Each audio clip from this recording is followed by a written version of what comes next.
അബുദാബിയിലെ കനത്ത ചൂടിൽ ടെറസിൽ വെള്ളമൊഴിച്ചു കിടന്ന ഒരു മലയാളിക്ക് ഇന്ന് 50,000 കോടി രൂപയുടെ നെറ്റ്വർത്തും 250 ലുലുമാളുകളുമാണുള്ളത്. എങ്ങനെയാണ് ഇത്രയും വലിയൊരു എംപയർ ഉണ്ടാക്കിയെടുത്തത്? ഇതാണ് യൂസഫ് അലിയുടെ കഥ. 1955 നവംബർ 15 തൃശൂരിലെ നാട്ടിയ എന്ന ഗ്രാമത്തിലുള്ള ഒരു മിഡിൽ ക്ലാസ് ഫാമിലിയിലാണ് യൂസഫ് അലി ജനിച്ചത്. അവരുടെ അച്ഛനൊരു കൃഷിക്കാരനും ചെറിയൊരു കടയുടെ ഓണറുമായിരുന്നു. ചെറുപ്പം തൊട്ട് യൂസഫിന് ബിസിനസ്സിനോട് താല്പര്യമുണ്ടായിരുന്നു. ഇത് കണ്ട അയാളുടെ അച്ഛൻ കടയിലുള്ള എല്ലാ റെക്കോർഡ്സും യൂസഫിന് വായിക്കാൻ കൊടുത്തു. യൂസഫിന്റെ എഡ്യൂക്കേഷൻ ബാക്ക്ഗ്രൗണ്ട് നോക്കിയാൽ യൂസഫ് സെന്റ് സേവിയറിലാണ് പഠിച്ചത്. സ്കൂൾ കംപ്ലീറ്റ് ആയപ്പോൾ തന്നെ തന്റെ ലൈഫിൽ വലിയൊരു ടേണിംഗ് പോയിന്റ് എത്തി. യൂസഫിന് അബുദാബിയിലേക്ക് പോകാനുള്ളൊരു ഓപ്പർച്യൂണിറ്റി ഒത്തുകിട്ടി. യൂസഫിന്റെ അങ്കിളിന് അവിടെ ചെറിയൊരു ബിസിനസ് ഉണ്ടായിരുന്നു. അങ്ങനെ അങ്കിളിന്റെ ബിസിനസ്സിൽ ജോലി ചെയ്യാനായി വെറും 18 വയസ്സിൽ യൂസഫ് നാടുവിട്ടു. പണ്ടത്തെ കാലത്ത് അബുദാബിയിലെത്താൻ അത്ര എളുപ്പമല്ല. കാരണം യൂസഫ് പ്ലെയിൻ വഴിയായിരുന്നില്ല പോയത്, മറിച്ച് യൂസഫ് ഒരു ഷിപ്പ് വഴിയായിരുന്നു UAE-യിലെത്തിയത്. പിന്നീട് UAE-യിലെ നീണ്ട റോഡിൽ കൂടി കുറേ ദൂരം ട്രാവൽ ചെയ്താണ് ലാസ്റ്റ് അബുദാബി എത്തിയത്. ആ ഒരു സമയത്ത് അബുദാബി ഡെവലപ്പ് ചെയ്തുകൊണ്ടിരിക്കുന്ന ഡെസേർട്ടായിരുന്നു. ഇത്രയും യങ് ആയിരുന്ന സമയത്ത് വേറൊരു സ്ഥലത്ത് ജോലിക്ക് പോയി സർവൈവ് ചെയ്യുന്നത് അത്ര നിസ്സാര കാര്യമായിരുന്നില്ല.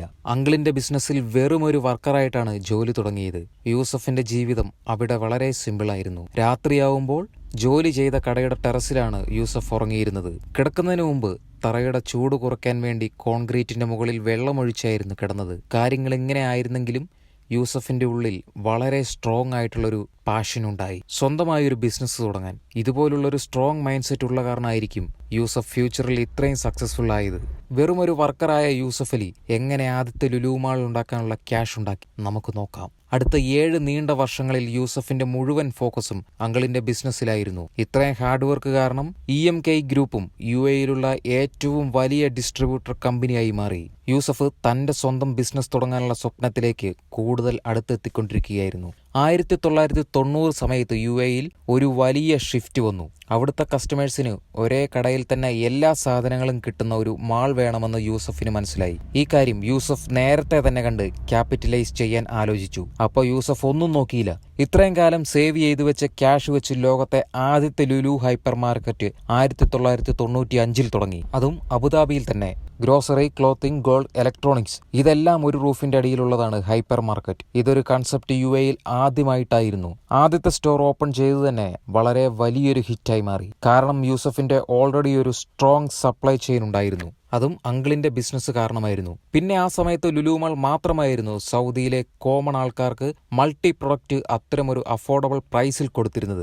ഇതിനെല്ലാത്തിനേക്കാളും ഒരു വലിയ കാരണമാണ് യൂസഫിന്റെ സ്വന്തം വേർഡ്സായ കസ്റ്റമറൈസ് എ കിങ് മൈൻഡ് സെറ്റ് ആണ് എല്ലാ കാര്യങ്ങളും ചെയ്തത്. ലുലുവിന്റെ അകത്ത് പോയാൽ തന്നെ നമുക്ക് കാണാൻ പറ്റും variety product, high quality materials, air condition. ഇതൊക്കെ തന്നെയാണ് ലുലു ഇത്രയും വലിയ സക്സസ്ഫുൾ ആയി മാറിയത്. പക്ഷേ എല്ലാ കാര്യങ്ങളും നേരെ തന്നെ പോകണമെന്നില്ലല്ലോ. ആദ്യത്തെ ഹൈപ്പർ മാർക്കറ്റ് ഓപ്പൺ ആയതിനു ശേഷം യൂസഫ് അലി ലുലു എന്ന ബ്രാൻഡിനെ മിഡിൽ ഈസ്റ്റ് മൊത്തം സെറ്റപ്പാക്കി. ബഹ്റൈൻ, കുവൈറ്റ്, ഒമാൻ, സൗദി ഈ രാജ്യങ്ങളിലെല്ലാം ലുലു വന്നു തുടങ്ങി. പിന്നീട് നമ്മുടെ കൊച്ചിയിൽ തന്നെ 2013 ലുലുമാൾ വന്നു. ഇതുവരെ ടോട്ടൽ 260 ലുലുമാൾ ലോകം മുഴുവനുണ്ട്. എല്ലാം നന്നായി പോയിക്കൊണ്ടിരുന്ന സമയത്താണ് ലുലുവിന്റെ ഹിസ്റ്ററിയിൽ തന്നെ ഏറ്റവും വലിയ ഫിനാൻഷ്യൽ ക്രൈസിസ് ഉണ്ടായത്, COVID-19.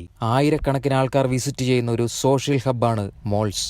ഇങ്ങനത്തെ ഒരു ബിസിനസ്സിൽ കൊറോണയുടെ എഫക്ട് വളരെ ഡ്രാസ്റ്റിക് ആയിരിക്കും. കുറെ വലിയ കമ്പനീസ് വരെ കൊറോണ സമയത്ത് പൂട്ടിപ്പോയി. 700 കോടി രൂപയുടെ റവന്യൂ നിന്നും വെറും 200 കോടിയായിരുന്നു ലുലുവിന്റെ കൊറോണ സമയത്തുള്ള വരുമാനം. ഇതുകൂടാതെ 5000 കോടി പ്രൊജക്ട് നിർത്തേണ്ടി വന്നു. ഇത്രയും ലോസിൽ ഓടിക്കൊണ്ടിരുന്ന സ്ഥാപനത്തിലെ 65,000-ത്തിലധികം തൊഴിലാളികൾക്ക് സാലറി കൊടുക്കണമായിരുന്നു. ലക്ഷക്കണക്കിന് പ്രൊഡക്റ്റ് സ്റ്റോർ ചെയ്യണം, ഇലക്ട്രിസിറ്റി ബിൽ അടയ്ക്കണം.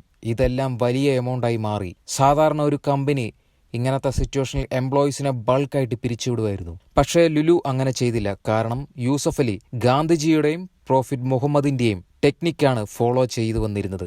ഇങ്ങനത്തെ ഒരു മാർക്കറ്റിൽ സർവൈവ് ചെയ്യാനായി യൂസഫ് സിറ്റുവേഷൻ അനുസരിച്ച് കളിച്ചു. ലുലുവിന്റെ മെയിൻ ഫോക്കസ് കൊമേഴ്സിലേക്കും ഹോം ഡെലിവറിയിലേക്കുമാക്കി. അങ്ങനെ കൊറോണ സമയത്ത് പോലും കമ്പനി ബിസിനസ് ചെയ്തു. ഇങ്ങനെ സിറ്റുവേഷനിൽ അഡോപ്റ്റ് ചെയ്തുകൊണ്ടാണ് ലുലു ഇപ്പോഴും തകരാതെ പിടിച്ചു നിൽക്കുന്നത്.